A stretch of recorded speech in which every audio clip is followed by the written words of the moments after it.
their games, and as well as develop them themselves. Check out them at www.tinybuild.com and check out their game Speedrunners, available in the AGDQ 2015 Humble Bundle.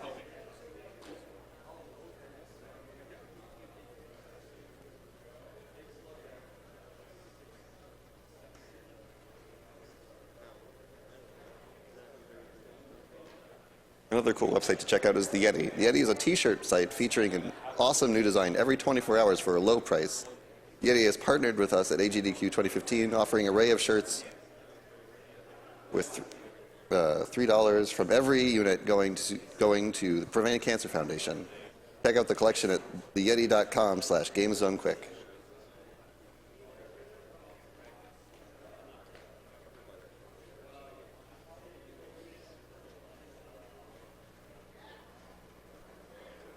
Another good way to support the charity is through Twitch subscriptions, which 100% of the funds go to the PCF.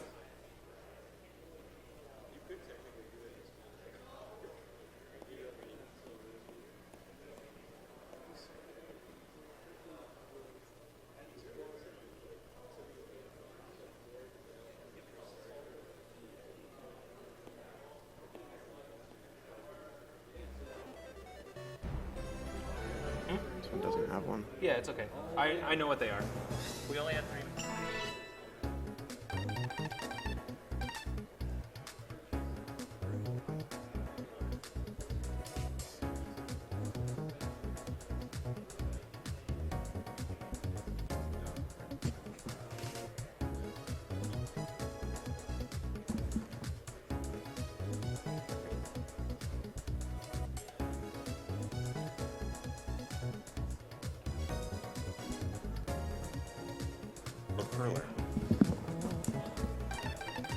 Other thing to mention that during this run, if you donate a certain amount, you can be entered in for a perler for the game.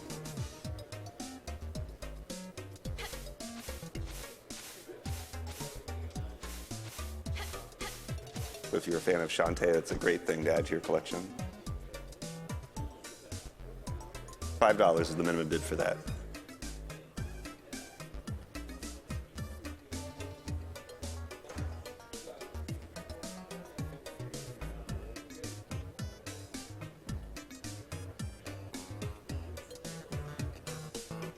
We have a $100 donation. Fantastic runs, fantastic commentaries. Keep up the good work. Just talk? Yeah, want me to talk? Like, hello. Just checking the sound. Okay. What? All right, and then I'm talking so that you can adjust the volumes. I'm also talking. And hopefully we have a good balance of audio. That would be ideal. Preferably. Good job, everyone.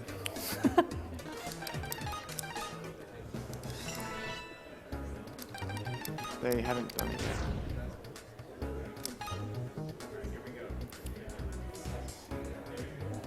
All right. I should be ready. Okay.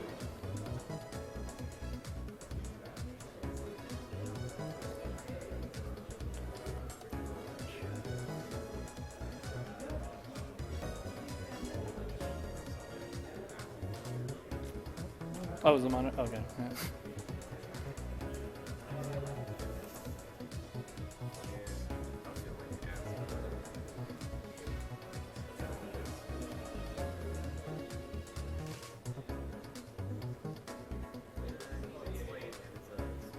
A $20 donation from Ace of Spades 1975. I stayed up later than usual to watch the Shantae run. Hopefully donating improves the RNG. Okay. Keep on backdashing and good luck. P.S. Kill the animals. Okay. I'm ready to go. 3, 2, 1, go. All right, so this is Shantae Risky's Revenge. Before I start anything, I'm just going to talk about the RNG in this game because it's the very first thing that happens. So these enemies can drop random amounts of gems, and I want to get 50 in the very first minute of the game. If you watched my stream, which not many people have, which is fine, You'll be very familiar with this one, because I've reset this hundreds of times trying to get 50 gem start, because it's fairly rare.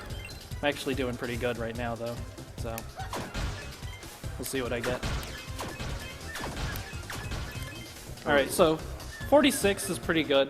There's going to be a little bit of grinding later on where I have to get up to 50 gems, but should be okay. And now we can actually get into running the rest of the game.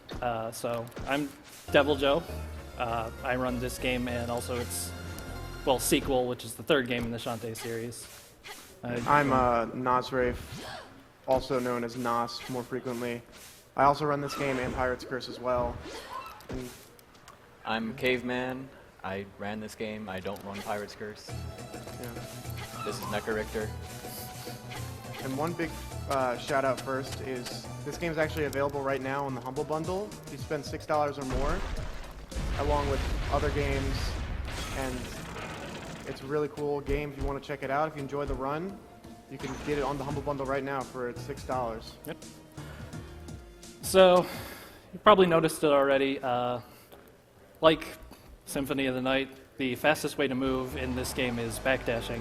It's only slightly faster than walking, but it's fast enough that I have to do it constantly, so that sliding noise is going to be following us through the rest of the run, so get used to that. Also, right here is a very technical boss fight. As you Yep. can see, requires very high APM.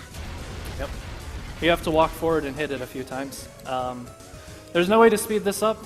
It is just Risky doing her thing on her ship, and we have to wait and watch. So, not a lot to do here.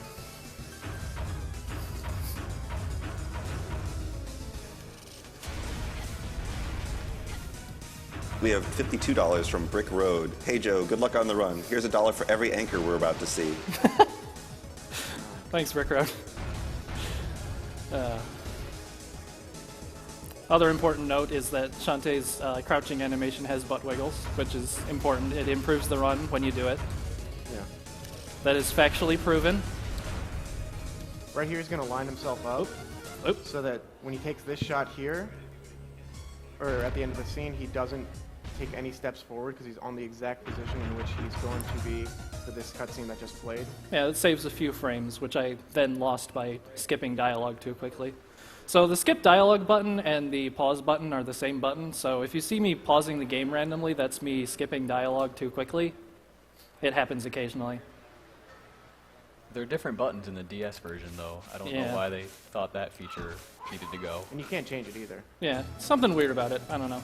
So anyway, now I'm in the first town trip. I have to save the game before they let me out. That's just, I guess, a like safety feature for new players, so you don't go out and die and lose the first probably 5 minutes or so of the run, even though it's 3 minutes for me, but whatever.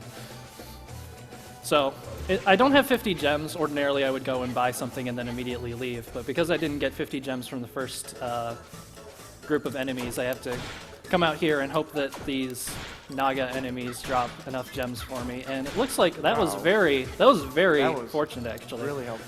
Because they can drop nothing, and all of them dropped ones, so... I mean, the only way that would be faster if one of them dropped a 5 gem, which is very rare, so... What he's going to pick up here, he's going to pick up the Pike Ball. Anyone who has played this game casually would think, hey, why aren't you getting the Storm? Because the Storm's really good on the first boss. Well, actually, the entire first dungeon is faster with the Pike Ball, and it makes up for the lack of Storm for the boss, because it's only by like 11 or so seconds, but it's still technically faster. So, this is the longest segment of horizontal backdashes in the game. It's a very long segment. Well, not very long, but moderately long, and the only interesting part is we start seeing enemies and how they can just randomly mess with you. So, enemy spawning is semi-random in some areas, like this one. I only got one enemy through that entire spawn, or that entire slide, which is pretty fortunate. The enemy movement is also fairly random in that they spawn in a certain place and then can walk any direction and stop at any time. So sometimes I'll get good or bad patterns, like that guy right there didn't move in my way, which is a good pattern. And there's some other points where I could get bad patterns. So what he's doing here right now for the plot is that zombie girl was going to eat that puppy, and since we're good people, we're not going to let her do that. So we're taking the puppy, We're going to take it back to its owner because we're good people, and that's what good people do. We That- return lost dogs. That's all true. There's a bit more to the plot of this game, and since I can skip all the dialogue, it's kind of hard to follow. So again, I highly recommend that you check out the Humble Bundle for getting this game, because the dialogue in this game is absolutely great, and I love it, but I have to skip it for the speedrun. But basically, that was Roddy Thompson. She used the internet, only the internet was made out of spiders, and she's telling us where to go. So now we know where to go, and we're going to go there. But we're also going to deliver the dog first because, well, you know, we're good people. Don't want to be mean and eat a dog, which is weird. Yeah. And the dog's owner happens to be in the back of this forest, just in a random house that I guess is built back there. So he's actually going to take damage there on purpose because it's actually faster to take damage and use your invincibility frames to jump to the next scene than it is to actually kill the enemies there. Yeah. So he just got to the house, and he's going to deliver the dog to the owner, and in return, the owner is going to make you a tasty meal to give to eat and to snack on. Yep. Since she's very grateful for you bringing back her dog. Yeah. However, on second thought, screw the dog. We need money. Yeah, so the money, the dog is full of money, and we need all that money for later shopping. So the owner doesn't seem to really care that much, oddly. So we'll just take the money and go, I guess. Rest in peace, dog. Yeah, rip Frank Z. So now we're gonna head Hashtag kill over. the animals. Yeah. Yeah. So now we're gonna head over to the first dungeon. So what we do here is we deliver the tasty meal to this giant squid who is waiting on a food delivery. Yeah, really. And he doesn't have any money to pay us, so he runs away. So now, I'm not sure if we're going here because we have to or because we want to get paid for our food delivery. Either way, we have to get to the back of the dungeon and find him. This dungeon is actually pretty technical, but it's with a lot of very small, like half-second time saves. Yeah. But they all together add up to quite a bit of time. And it's a pretty technical dungeon with a lot of, like, very Chances to mess precise- up. It's Yeah. most of the routing for this dungeon is figuring out like when to activate the pike ball. So, because the pike ball creates a little ball that spins around me and allows me to hit things without stopping, which is the most important part. Because I don't want to stop because obviously, you know, then I would have to turn around and backdash or keep walking, either way. Another interesting thing is that this plant enemy does no damage to me the first time I hit it. I don't know why that is, but it's convenient, so I can just run right through them. Alright, so we just got the key to the door, which is going to go through now to get further into the dungeon. And I'm going to meet basically one of the worst enemies in the game is the knights. Yeah. So the knights, once you hit them once, they start blocking, so you have to keep jumping to hit them, and sometimes they can be really mean about dropping their shield. That guy, I had to jump pretty much as possible to hit him enough to kill him in a decent amount of time. This room here is actually probably one of the hardest rooms in the game to do completely optimally. After this moving platform here, you have to move with almost frame-perfect precision to get this cycle, and he got it. That is pretty actually nice. really hard to do. I don't know about frame perfect, but it is pretty hard to do. So it's decently hard to do because there's just the way that platforms in this game work is, at least in this dungeon, they are camera based. So they only start cycling when you're near them. So in order to catch the right cycle, I have to move very carefully and like exactly when I'm near them. Now we have more of the knights. Now we have two of them, though. And they're not necessarily hard, it's just that they take a long time to kill. Yeah, and the pike ball doesn't help a lot. I still have it up in case they drop their shields at any point, but they didn't do it at all, So then this is a puzzle, I guess. Mostly you just hit all the blocks that can be hit, and then it gives you a key. So that qualifies as a puzzle by definition, I suppose.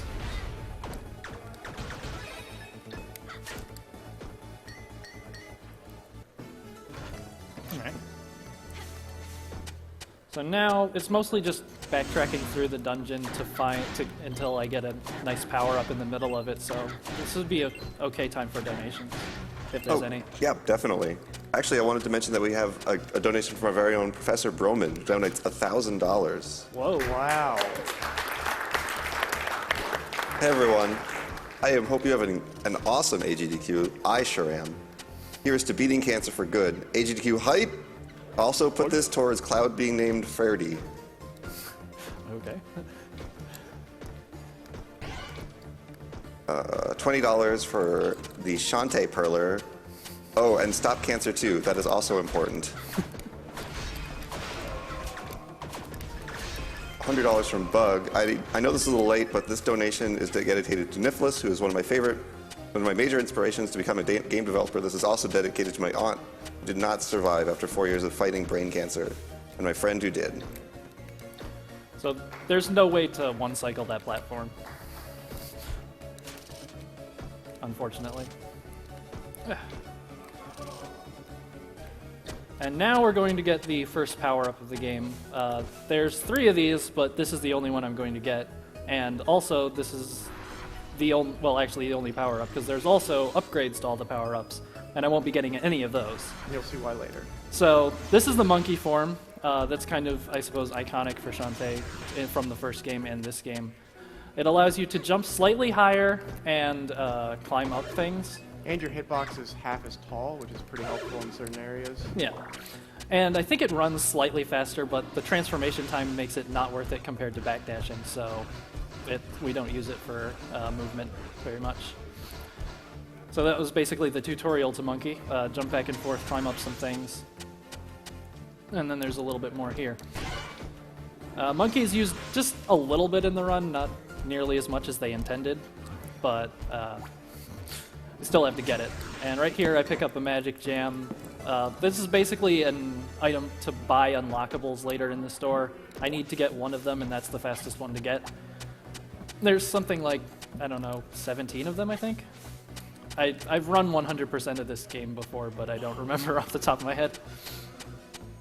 And now I have to traverse back through this room, but since I have Monkey, I can go over the top of it, which is very convenient, because I don't have to do that platforming segment anymore. And one small thing you might notice, when he goes up chains, the fastest way to actually go up a chain is to spam your jump, because you automatically grab the chain if you're holding up. So if you see him going up a chain, he's just going to be flickering, basically. But it's the fastest way to go up a chain, and it looks kind of weird, but it's the fastest way to do it. Accidentally fell in the mouth. That's unfortunate, because you can do that without getting in the mouth of this alligator thing by using the pike ball correctly, but I went a little too far in. And that's another one of those puzzles, like the skull one, where you break all the blocks and then you get a key. And this will let me go to the boss of the dungeon, which I just have to climb up a few walls and then I'm there.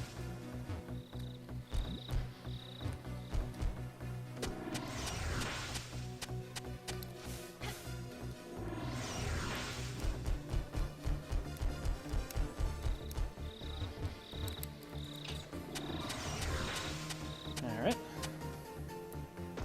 So the boss of this dungeon, is no surprise because we saw it at the very beginning of the dungeon, is the giant Squid Baron. He has 4 different attacks, and it doesn't really matter which ones he uses. They're all pretty much the same in terms of how much time they take up, except for the tasty meal, which is slightly slower. He'll pretty much always use it at least once, but using it twice would be considered bad RNG. Other than that, there's not much to Squid Baron. It just kind of hit him a lot, because he's the tutorial boss in this game, basically. Well, Risky was more the tutorial boss, but then this guy is also not very hard. Right now. Yeah, the tasty meal, which lets him get powered up, I suppose, and bounce back and forth. And that's the slowest attack he has, so hopefully I'll be able to take him out before he does it again, which I should be going down pretty soon here. Yeah, there we go. And I'm gonna wiggle my butt in his face. Alright. And for beating him, we get the magical crest. This is a plot MacGuffin. Basically, we need to get 3 of these so that we can stop Risky from getting them because they power the lamp that she stole earlier in the game.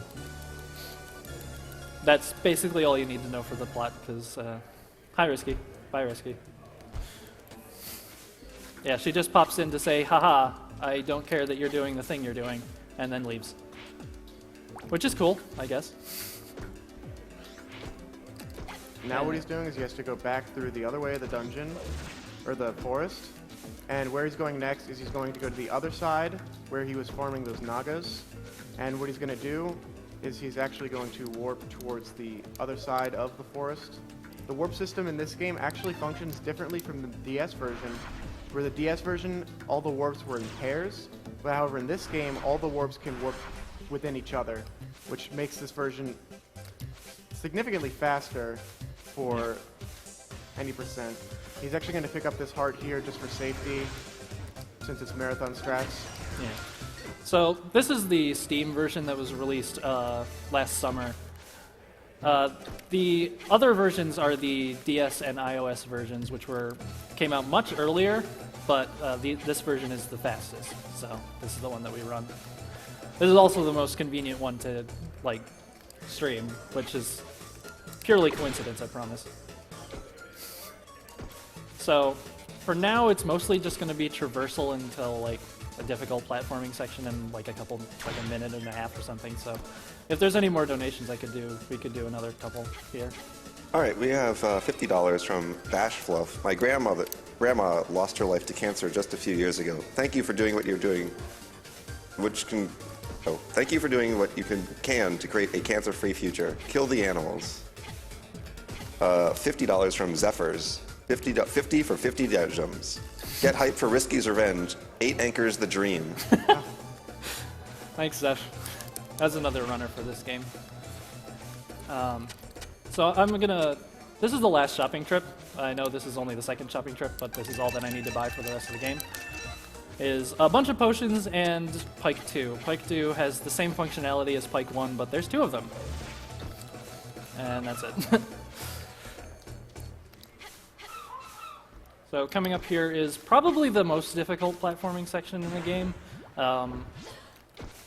It has ended several runs, but I think it's mostly just the first jump here. So I'm gonna focus on this one. Let's see. Oh, that was very close, but I got it. Okay.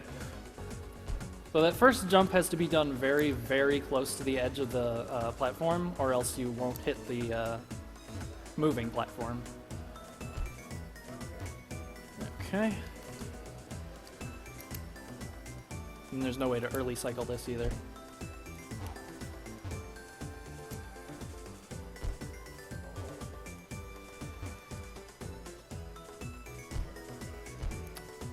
All right, that was a good Paula Bay. Good job.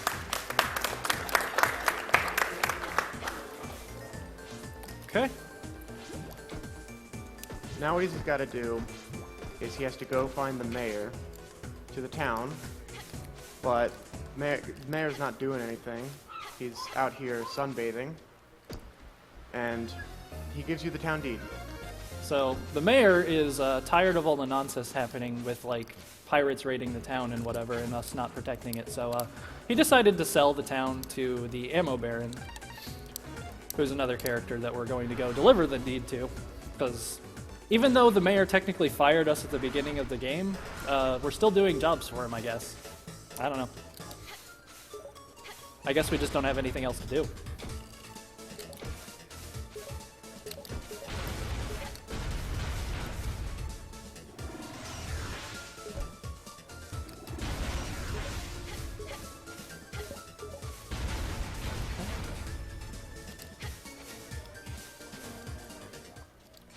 So coming up right here, these enemies, it's actually just better to take damage from them because of the way the hills are. You can't jump over them. He's using Pike Ball just to clear some of them out, Yeah. but they're very frustrating when you are running. You have to lose health because you can't take the time to stop and kill them. Well, there I waited a little bit just to not get hit a bit more, because I had to stop to duplicate that vase anyway. So Zephyrs was the person who donated earlier, and he was the one who figured this out, or at least noticed it, that the way that Pike 2 and Pike 3 work, well, I never get Pike 3, but the way that Pike 2 and Pike 3 work is that they create two hitboxes inside Shantae when they first spawn. And if you hit a vase or something that drops an item on the same frame with both of those hitboxes, then it drops two of whatever's in the vase. So certain vases in this game have the same drop every single time that we play the game. So I can duplicate those vases to get useful things like a double magic drop like I did there. In a later area, I'll be using it a lot. So we just delivered the town deed to the Ammo Baron, and he told us to go fight in his battle tower, which he's building because he's a crazy person, and he just likes fighting stuff. So we're going to go do that, because again, I guess we just don't have anything better to do. And it sounds like a good idea, so I like fighting things, why not? It was just a bit more traversal, and then I'll be there, so. And this screen here is another one of those screens that's actually very precise and technical, but with practice it just looks easy. But you'll see him doing a lot of stopping and starting and turning in midair jumps to get like in between enemies, and he did it without getting hit once, which is very hard to do. There's a much safer strat in that screen where you do it as Monkey, but it's not as fast because you can't backdash as Monkey. If you don't get the backdashes in, then it's way faster to do it as Monkey, but... Now this guy, he has the worst dialogue boxes. For some reason, the default, he got it. The default answer for any dialogue box is no. So if you're going too fast, you hit no, and he has two of them, and he always gets people stuck up. So yeah, Here that's you're going to see the duplication glitch he's going to do. Yeah. But the way this tower works is there's that timer ticking down, but in between each floor, there are pots which drop additional time. However, with duplication, you can duplicate the time that they drop. So if a pot's going to drop 20 seconds extra time, we make it drop 40 seconds. Yeah. And so it allows me to pick up much fewer pots than I normally would need to, or like clocks. So this area is mostly just a time attack type area where you have to beat a whole bunch of the enemies that you already have fought or seen before because it's the battle tower. One interesting note about how this game works is that when you hit enemies as they're spawning, it does additional damage to them for some reason. In most normal enemies will die instantly. Some of the larger enemies will just take like 2 ticks of damage instead of 1. So I try to do that by just kind of throwing myself at the enemies with a bike ball, but I don't always get to them in time. And this is... okay. Alright, they were nice enough, I suppose. There's a bunch of floors on this with just knights, and sometimes they can just be really mean for no reason and just not drop their shields. Especially when there's more than one of them, because that means that I'm taking damage a lot and not being able to jump up and hit them in the face.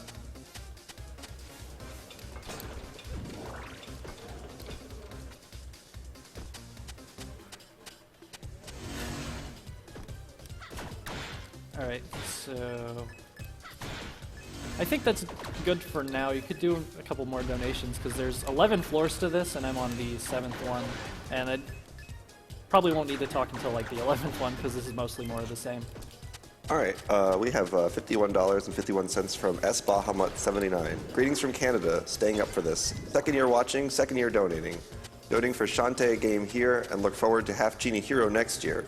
Love what you guys do. Let's go Shantae. Use some belly dancing genie magic against the evil cancer threat. Much love to all the speedrunners and AGDQ. Good luck, DevlJoe. Shantae late night hype. Put my money towards Kingdom Hearts level 1 organization replica data run for the fun times we had. $15 from Frankie Mikey. Oh, mighty genie of speedrunning, thou hast granted me my first wish, which was seeing Shantae. My second wish would be to have cancer permanently removed from the face of the earth. As my final wish, let the animals be saved. $100 from Jovo SK, happily attending my first ever GDQ, and it's been everything I could imagine and more. Thank you so much for everyone I've had the pleasure of meeting. You've been all fantastic. Thus, here's 100 big ones. Let's crush cancer and kill the animals while we're at it. All right. So the last room up here is just another big gauntlet. Now it has all the enemies in one room. It's just that they spawn in waves. And then after this is just the last room. There's no boss to this. I don't know if we consider this a dungeon or not. Or if it's just an event that you have to complete. But after this, we can go and finish the game because there's a bit more to the game, obviously, with the plot and all the crests and whatever, but well, you'll see when we get... Anyone who's played this game, I'm sure, is looking at the timer and thinking, there's an entire other dungeon you have to do. How are you going to beat the game in such a short time? You gotta make coffee. Yeah. have to Yeah, make you have to get the coffee and all these things.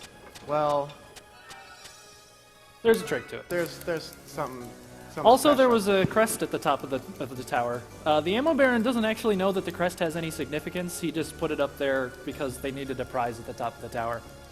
So we got that, conveniently enough. And Bazooka Joe down here feels so bad for us that he also gives us a key because he thinks that the crest is worthless. So that's nice of him. Hi, Risky. Bye, Risky. So now we're going off to open the door that key goes to. I'll start talking about it now because this is right where the big skip in the game is. So in this game, you've seen it before that I can crouch, I can whip my hair, I can backdash. All those things are important to what I'm going to do. When you whip your hair, you can also cancel the end of the whipping animation into a backdash to save frames. You can also do that while crouching. And if you're crouched in a one high area, it still allows you to do that, even though the backdash would make you stand up into two high sprite in a one high area, meaning like one block. So when you do that, you're too tall for the area that you're in, so the game zips you to the right until it knows what to do with you. In most cases, that puts you out of bounds. There are some instances where it doesn't, but this skip involves going out of bounds in a specific cave. I believe, and I have no way of figuring out if this is true or not, but this is just from my observations. I believe that all the caves in like the outdoor areas are all on the same map and loaded together. So by going out of bounds in this one cave, I can hit a loading zone that takes me into another cave that happens to be the third to last room in the game. And I'm going to go in there right now. However, to do this trick, the camera stays locked to where you are, not out of bounds, so you can't see anything you're doing. So in order for him to do this trick, he needs absolute silence. Yeah, I because need you're only some going off serious audio time right cues. here, actually, because I have to listen to this.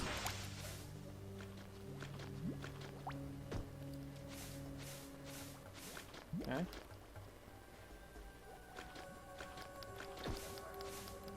Okay, two. Okay. And there it is.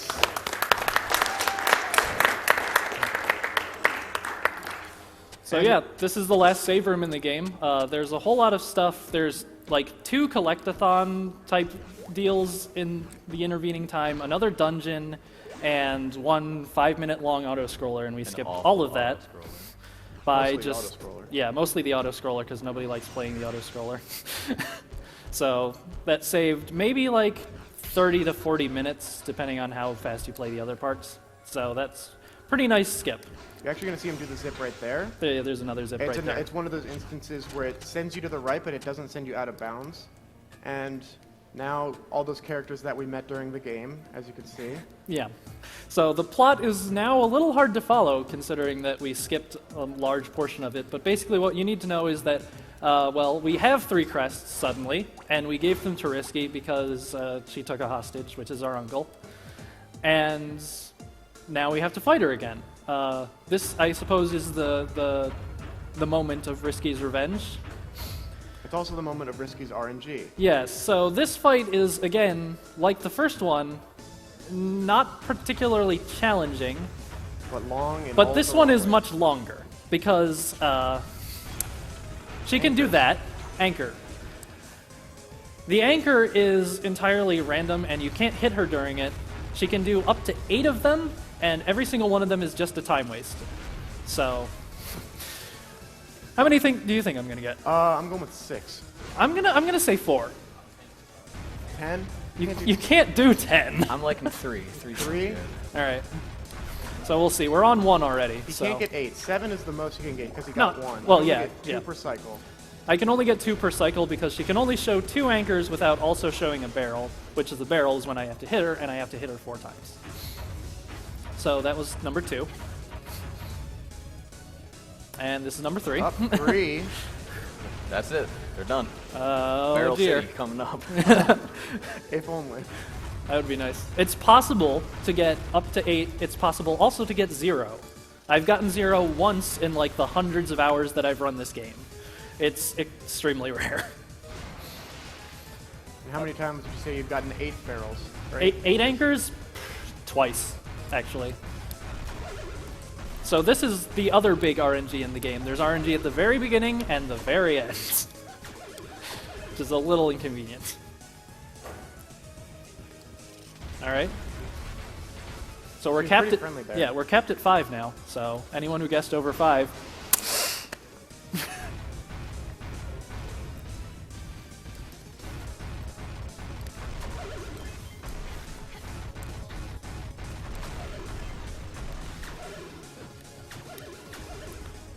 Alright, let's see what she does. Alright, so that's 4. That's what I guessed. Wait, did I guess 4 or 5? I said 4, yeah.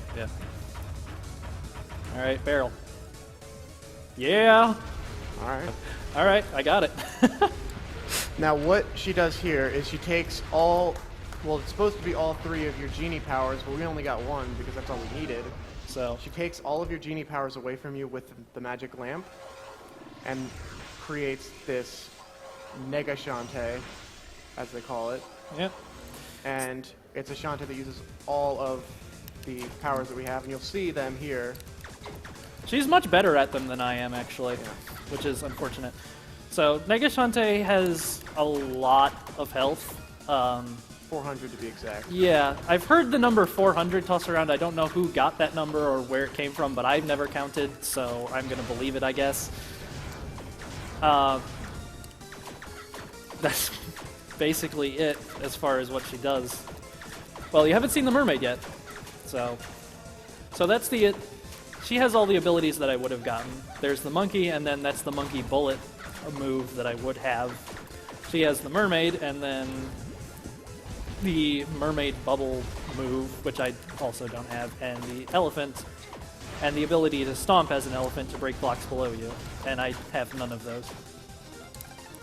But again, that's because the game doesn't expect you to be skipping as much as I did. Oop. And this fight is actually the reason he bought all those potions. Just because the fastest way to do this is to keep your pike ball on the whole time, but that drains most of your magic. Well, that's not the fastest way to do this, but...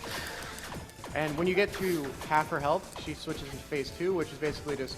the same thing, but faster. Yeah, same thing but faster. And with more damage, or more... She does more per move, basically. This isn't actually the fastest way to fight her, but the fastest way to fight her is not marathon safe.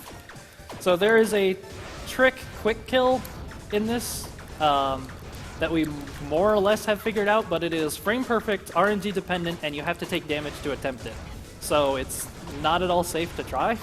Well, it's safe to try a bit, but I figured it'd be faster just to go with fighting her normally. So the quick kill is basically I have to hit her, take damage from her, and run out of invincibility frames from being hit from her before, all on the same frame, which also relies on her not moving while I'm trying to attempt it, and me getting a frame perfect input. So it's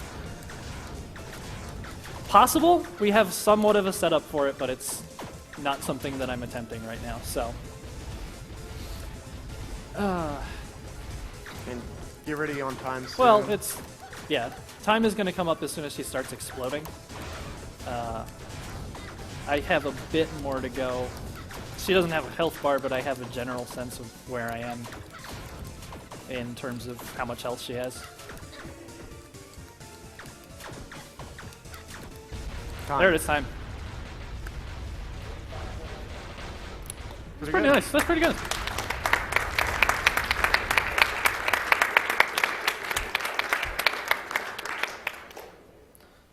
I was hoping for sub 35, but that's mostly dependent on the beginning and end RNGs, so that's pretty much what I expected.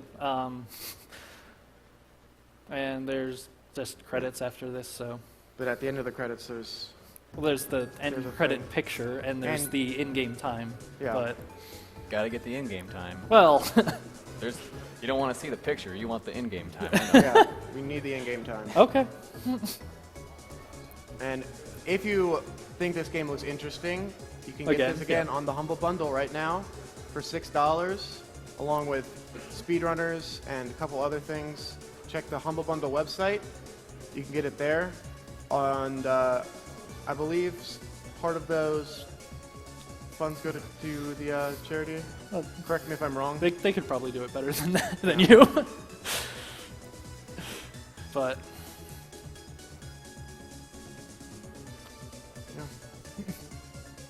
Good job. I'm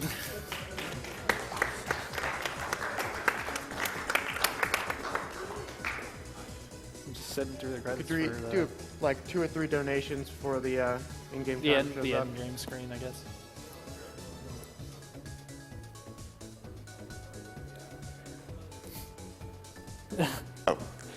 We have $25 from Tater Tot 26. Even though I have to wake up early, I'm staying up to catch the Shantae run. When I heard there was a Shantae perler, I just had to donate.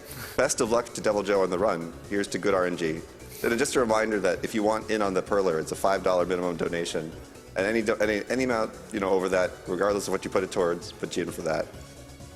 $20 from a donator says, keep up the good work. $25 from Otaku Tom. Good luck on the run, DevlJoe. I was hoping to be there live with you all, but I was too busy helping out my father-in-law, who's been diagnosed with cancer and unfortunately won't be with us much longer. I'm hoping that I will be there with you all next year, and I'm hoping that you have enough practice to run Risky's Revenge, Pirate's Curse, or Half Genie Hero if it's out by then. Keep up the great work, and for the bidding war, since we're going for 100% on Zephyr Metroid, I'd say save the animals. Now this is a special donation. This comes from Ivan-Smith. Hey, this is Austin from Way Forward.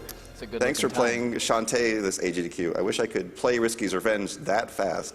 When I played this while it was being developed, it took me many, many hours to complete. Here's hoping we see Pirate's Curse next year. I wish we could donate more. I lost my father to aggressive leukemia a few years ago. Keep up the awesome work, everyone. Austin. And that's Risky's Revenge. That's it.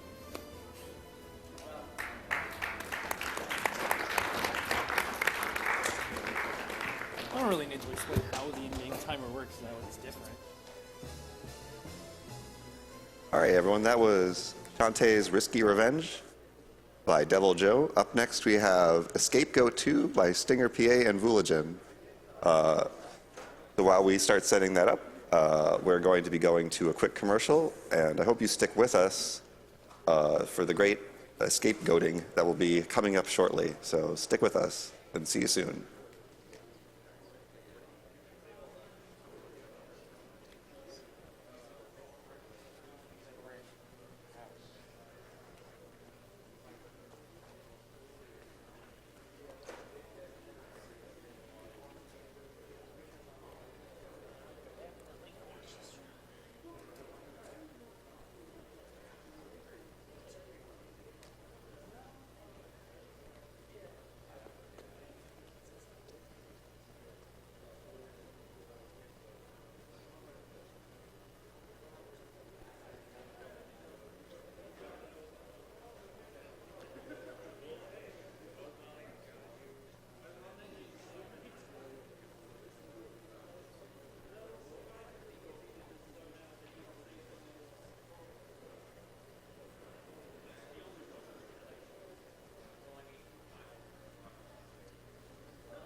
since I'm muted.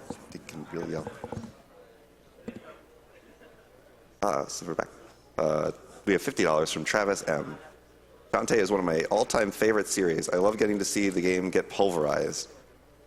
This won't be my last donation to the marathon, but I need to make sure I have a shot at that perler. Good luck to DevlJoe, and let's beat cancer with butt wiggles. $50 from Nortimer Monster. My wife is a survivor of the thyroid cancer. She would like this $50 to go towards the Disney theme song for Tangled. I have a dream, and hopes to win the pinball game raffle. You are all awesome, and our son wants to be a superhero speedrunner like you all.